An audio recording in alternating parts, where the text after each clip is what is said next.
हरे कृष्ण। जिस लीला का आज हम श्रवण करने जा रहे हैं वह 1995 की इस्कॉन भुवनेश्वर रथ यात्रा से जुड़ी हुई है। एक ऐसी रथ यात्रा जो अन्य सभी से भिन्न थी, क्योंकि उस समय अधिकांश भक्तों को यह ज्ञात नहीं था कि वही रथ यात्रा श्रील गौर गोविंद स्वामी महाराज की इस संसार में अंतिम रथ यात्रा सिद्ध होने वाली थी। उस उत्सव के दौरान जो घटित हुआ वह साधारण नहीं था। उसमें एक गहरा संकेत, एक छिपा हुआ संदेश और एक अत्यंत गूढ़ प्रकाशन निहित था, जिसे पूरी तरह से केवल समय बीतने के बाद ही समझा जा सका। इसीलिए सभी से हमारा अनुरोध है कि इस लीला को अंत तक अवश्य सुनें। भगवान ही सभी जीवों के एकमात्र सच्चे हितैषी मित्र हैं। यह शाश्वत सत्य भगवान कृष्ण ने भगवत गीता में घोषित किया है। सुहृदम सर्वभूतानाम। भगवान की यही असीम करुणा और मंगलमय स्वभाव का ज्वलंत उदाहरण है रथ यात्रा। रथ यात्रा केवल एक पर्व नहीं है, यह भगवान और उनके भक्तों के बीच गहरे प्रेम का जीवंत प्रतिबिंब है। इसी प्रेम के वशीभूत होकर भक्त भगवान को उनके गर्भगृह से बाहर निकालकर सार्वजनिक मार्ग पर लाते हैं, ताकि वे इस भौतिक संसार के पतित जीवों पर अपनी कृपामय दृष्टि डाल सकें। अतः यह स्पष्ट है कि शुद्ध भक्तों के बिना रथ यात्रा संभव नहीं है। यह पावन उत्सव केवल इसलिए अस्तित्व में है और फल फूल रहा है क्योंकि भगवान अपने भक्तों के प्रेम के बस में होना स्वीकार करते हैं। भुवनेश्वर में भव्य मंदिर के निर्माण से बहुत पहले ही श्रीमद गौर गोविंद स्वामी महाराज रथ यात्रा का आयोजन कर रहे थे। उस समय कोई स्थायी मंदिर नहीं था। जगन्नाथ जी, जो संकीर्तन बस में समग्र राज्य में भ्रमण करते थे, रथ यात्रा में वो उसी बस में विराजमान होकर यात्रा करते थे। इन्हीं अत्यंत विनम्र प्रारंभिक दिनों से इस्कॉन भुवनेश्वर में रथ यात्रा निरंतर आयोजित होती चली आ रही है। बाद में वर्षों की कठोर सेवा, तपस्या और त्याग के पश्चात 1991 में मंदिर का उद्घाटन हुआ। किंतु यह सत्य है कि रथ यात्रा का हृदय और प्राण मंदिर के प्रकट होने से बहुत पहले ही स्थापित हो चुका था। भुवनेश्वर में जो कुछ भी घटित हुआ वह सब कुछ श्रील प्रभुपाद की दिव्य दूरदर्शिता और निर्देशों के अनुसार ही हुआ। श्रील प्रभुपाद ने विशेष रूप से श्रीमद गौर गोविंद स्वामी महाराज को यह निर्देश दिया कि मंदिर में 3 सिंहासन रहेंगे। ओडिया शिल्पकारों के द्वारा निर्मित पित्तल के श्री कृष्ण बलराम और गौरनिताई के विग्रह स्थापित किए जाएंगे। साथ ही उन्होंने एक अत्यंत स्पष्ट और असाधारण आदेश दिया, भगवान जगन्नाथ, बलदेव और सुभद्रा देवी के विग्रह मत बनाओ, वे स्वयं आएंगे। जब मंदिर उद्घाटन के लिए पूरी तरह तैयार हो गया तब वह निर्णायक क्षण आ पहुंचा। सब कुछ तैयार था, किंतु भगवान जगन्नाथ, बलदेव और सुभद्रा देवी के विग्रह अभी भी प्रकट नहीं हुए थे। ऐसे समय में अपने गुरु के वचनों में अटूट श्रद्धा रखते हुए श्रीमद गौर गोविंद स्वामी महाराज ने केवल प्रतीक्षा की और फिर चमत्कारिक रूप से, जैसा कि पूर्व में कहा गया था, भगवान जगन्नाथ स्वयं प्रकट हुए। इस अद्भुत लीला को हमने अपने पूर्व वीडियो जगन्नाथ स्वयं यहाँ आएंगे में विस्तार से प्रस्तुत किया है। उस क्षण के पश्चात भुवनेश्वर के मंदिर में भगवान जगन्नाथ और उनके शुद्ध भक्त श्रीमद गौर गोविंद स्वामी महाराज के बीच अनेक अंतरंग और हृदय स्पर्शी लीलाएं घटित हुई। इन दिव्य लीलाओं को समय समय पर हम प्रकाशित करने का प्रयास करते हैं और प्रत्येक लीला भक्तों की श्रद्धा और भक्ति को और अधिक गहरा करती है। आज की यह विशेष लीला हमें श्रीपाद समीहन प्रभु ने सुनाई जब वो पिछले वर्ष श्रील गौर गोविंद स्वामी महाराज की व्यास पूजा में अपना गुणगान प्रस्तुत किए। उन्हें यह दुर्लभ सौभाग्य प्राप्त हुआ था कि वो श्रीमद गौर गोविंद स्वामी महाराज के अंतिम व्यक्तिगत सेवक थे और गुरुदेव के सभी सेवकों में से सबसे अधिक समय तक सेवा करने का सौभाग्य भी उन्हीं को प्राप्त हुआ था। श्रीपाद समीहन प्रभु बताते हैं, 1995 की रथ यात्रा में गुरुदेव रथ के ऊपर गए और छेरा पहरा की सेवा संपन्न की। छेरा पहरा वह पवित्र अनुष्ठान है जिसमें भगवान जगन्नाथ के अग्रणी सेवक स्वयं झाड़ू लेकर भगवान के मार्ग को स्वच्छ करते हैं।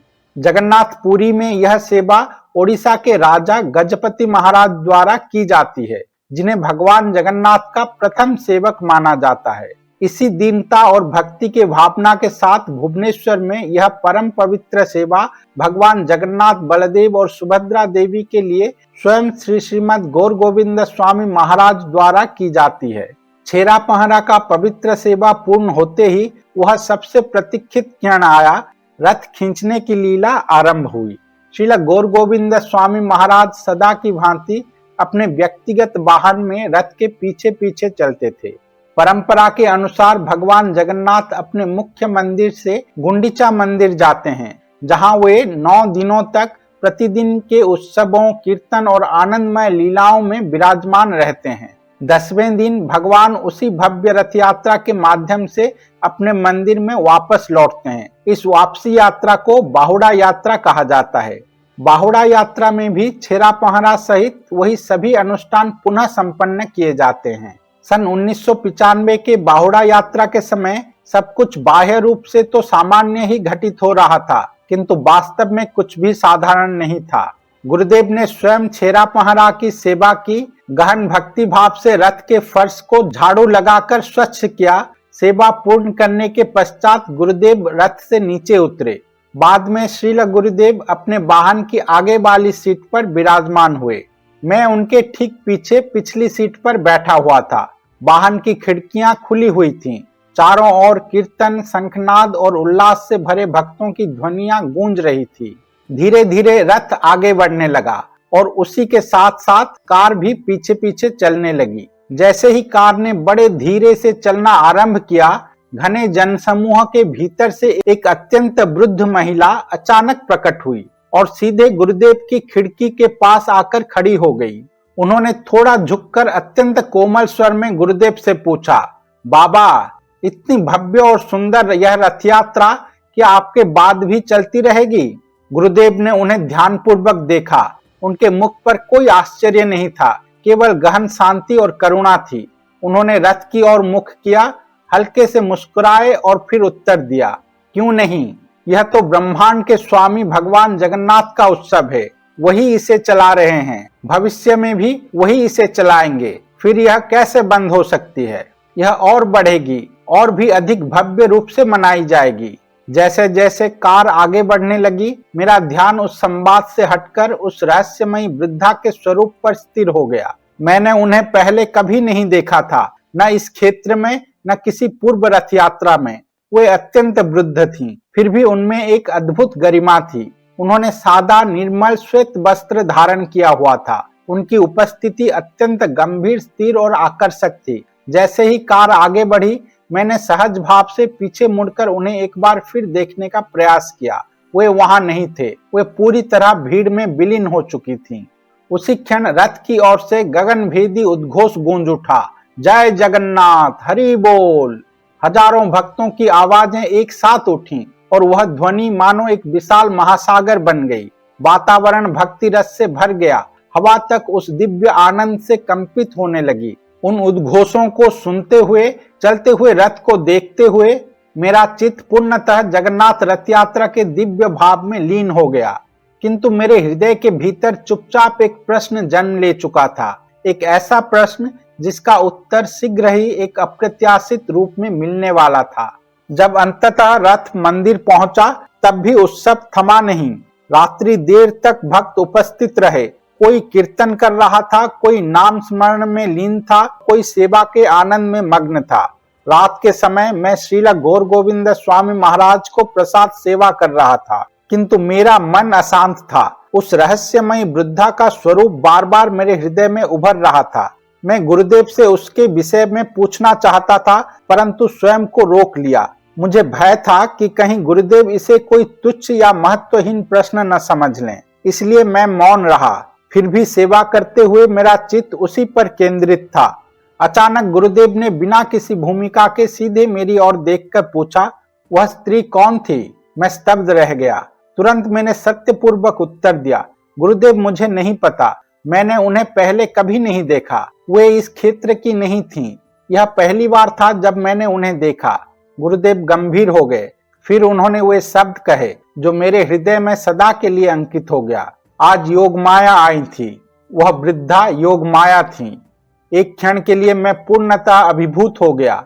मैं अनुभव कर रहा था कि वे कोई साधारण स्त्री नहीं थी, परंतु अब स्वयं गुरुदेव ने इसकी पुष्टि कर दी। जो प्रश्न मेरे मन को भीतर ही भीतर मथ रहा था, वह एक ही क्षण में पूर्ण रूप से उत्तरित हो गया। मैं असीम आनंद और विस्मय से भर गया। यह कोई आश्चर्य की बात नहीं थी कि योग माया स्वयं गुरुदेव के पास आई। आखिरकार गुरुदेव भगवान के शुद्ध भक्त थे।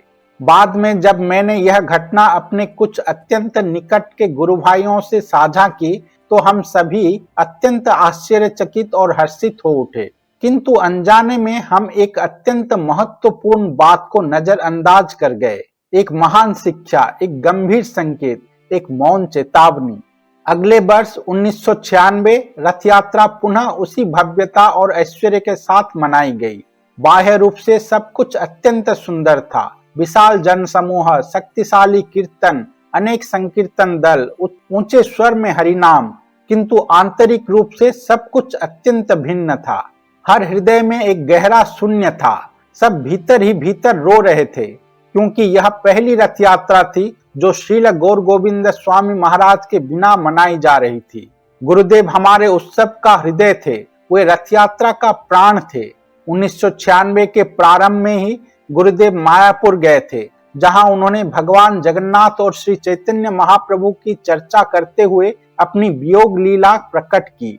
हम सभी अपने हृदय में भलीभांति जानते थे, गुरुदेव के बिना रथ यात्रा नहीं हो सकती। भगवान जगन्नाथ हम जैसे साधारण भक्तों से नहीं, बल्कि अपने शुद्ध भक्त से प्रत्युत्तर करते हैं। इसीलिए गुरुदेव का वहां होना अनिवार्य था। उस वर्ष सभी भक्तों ने मुझसे निवेदन किया कि जैसे मैं प्रत्येक वर्ष करता था, वैसे ही गुरुदेव को रथ तक ले जाऊं।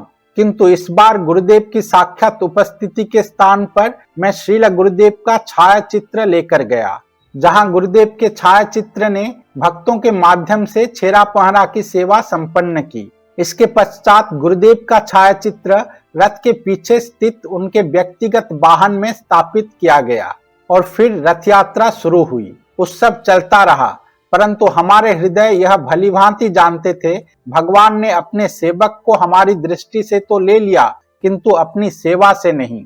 9 दिनों के पश्चात बाहुड़ा यात्रा अर्थात भगवान की वापसी की रथ यात्रा उसी भक्ति भाव और श्रद्धा के साथ प्रारंभ हुई। मैं श्रील गौर गोविंद स्वामी महाराज का छायाचित्र रथ तक लेकर गया।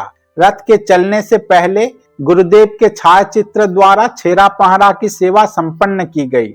इसके पश्चात गुरुदेव का छायाचित्र उनके व्यक्तिगत कार की आगे वाली सीट पर आदर पूर्वक स्थापित किया गया और मैं पुनः पीछे पिछली सीट पर बैठ गया। रथ के पीछे पीछे कार धीरे धीरे आगे बढ़ने लगी। चारों ओर तेज कीर्तन और भक्तों की उमड़ती भीड़ थी। पिछले साल इसी दिन गुरुदेव मेरे आगे बैठे हुए थे और आज भी वो आगे बैठे हुए हैं, लेकिन उनके आलेख के रूप में। मैं भावप्रवण हो गया, मेरे आंखों से आंसू छलक पड़े। तभी अचानक मानो वज्रपात हो गया हो, मेरा मन पूरी तरह झकझोर उठा। पिछले वर्ष का दृश्य पूर्ण तीव्रता के साथ मेरी स्मृति में लौट आया। वही स्थान, वही क्षण, वही रथ की गति, और मुझे उसके शब्द स्मरण हो आए। बाबा, क्या आपके बाद भी यह रथ यात्रा चलती रहेगी? उसी क्षण गुरुदेव का उत्तर मेरे हृदय में गूंज उठा, क्यों नहीं, यह और बढ़ेगी और भी अधिक भव्य रूप से मनाई जाएगी। उस क्षण मैं सीट पर पीछे की ओर झुक गया, पूर्णतः अभिभूत। हे प्रभु, वह गुरुदेव का अंतिम रथ यात्रा थी। जो बात उस समय हम समझ नहीं पाए थे, वह अब पूर्णतः स्पष्ट हो चुकी थी। वह प्रश्न साधारण नहीं था, वह मिलन आकस्मिक नहीं था। स्वयं योगमाया ने गुरुदेव के शीघ्र प्रस्थान का संकेत दिया था और गुरुदेव सब कुछ जानते हुए भगवान की इच्छा में पूर्ण विश्वास के साथ उन्हें उत्तर दे रहे थे। मेरी आंखों से आंसू बाहर निकल आए। हम एक अत्यंत महत्वपूर्ण संकेत को समझने में चूक गए थे। गुरुदेव ने अत्यंत कोमल ढंग से अपने इस संसार से प्रस्थान का संकेत दिया था, किंतु हम उसे ग्रहण नहीं कर पाए, और हम कर भी कैसे पाते। वे स्वस्थ थे, तेजस्वी थे और सिंह की भांति प्रचार कर रहे थे। किसी ने कभी कल्पना भी नहीं की थी कि वे इतने शीघ्र हमें छोड़कर चले जाएंगे, किंतु गुरुदेव और योग माया अपना कार्य पूर्ण कर चुके थे। योग माया देवी चिंतित थीं, आपके बाद रथ यात्रा का क्या होगा, और गुरुदेव ने उन्हें आश्वस्त किया था, यह चलेगी और भी अधिक विस्तृत होगी। आज हम स्पष्ट रूप से देख सकते हैं कि शुद्ध भक्त के वचन कभी असत्य नहीं होते। इस्कॉन भुवनेश्वर की रथ यात्रा वर्ष प्रतिवर्ष और अधिक विशाल तथा भव्य होती चली गई है। आज यह जगन्नाथपुरी के बाद ओडिशा की दूसरी सबसे बड़ी रथ यात्रा बन चुकी है। जिस समय यह लीला घटी थी, भुवनेश्वर में गुंडीचा मंदिर का निर्माण भी नहीं हुआ था। आज वही गुंडीचा मंदिर एक भव्य और सुंदर मंदिर के रूप में विद्यमान है। 9 दिनों तक पूरा क्षेत्र भक्ति कीर्तन और उत्सव में डूबा रहता है। भगवान की कृपा अब हजारों हजारों जीवों तक सहज रूप से प्रवाहित हो रही है।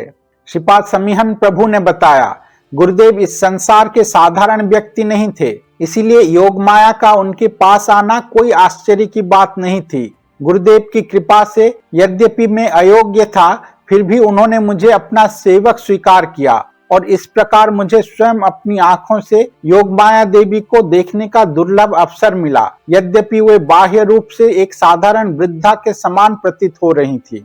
जब भगवान अपने उत्सवों को प्रकट करते हैं, विशेष रूप से रथ यात्रा, तो वह और कुछ नहीं, उनकी अहेतु की कृपा का वितरण होता है। भगवान की कृपा के बिना जीवों का अस्तित्व संभव नहीं, सृष्टि का कोई अर्थ नहीं, आध्यात्मिक जीवन संभव नहीं। इसीलिए भगवान की कृपा से सभी संबंधित हैं, भक्त, देवता, बद्ध जीव और यहाँ स्वयं योगमाया भी। किंतु भगवान की यह कृपा तभी प्रकट होती है जब उनका कोई शुद्ध भक्त भगवान से उसे बाहर खींच लाता है। जिस प्रकार अर्जुन के कारण भगवान ने भगवत गीता संपूर्ण मानवता के कल्याण हेतु कही, इसी कारण योग माया का प्रश्न अर्थपूर्ण, आवश्यक और सर्वहितकारी था। श्रीपाद समीहन प्रभु, जो श्रील गौर गोविंद स्वामी महाराज के निकटतम व्यक्तिगत सेवक रहे, निश्चय ही शुद्ध भक्तों की अमृतमय लीलाओं के भंडार हैं। उनकी कृपा से हमें यह दुर्लभ कथा प्राप्त हुई। गुरुदेव की कृपा से हम इसका अर्थ समझ पाए और भगवान जगन्नाथ की कृपा से यह उत्सव निरंतर बढ़ता जा रहा है और असंख्य जीवों का उद्धार कर रहा है। भविष्य में हम श्रीपाद समीहन प्रभु से श्रवण किए गए श्रील गुरुदेव के और अत्यंत गूढ़ लीलाएं प्रकाश करने का प्रयास करेंगे। हरे कृष्ण।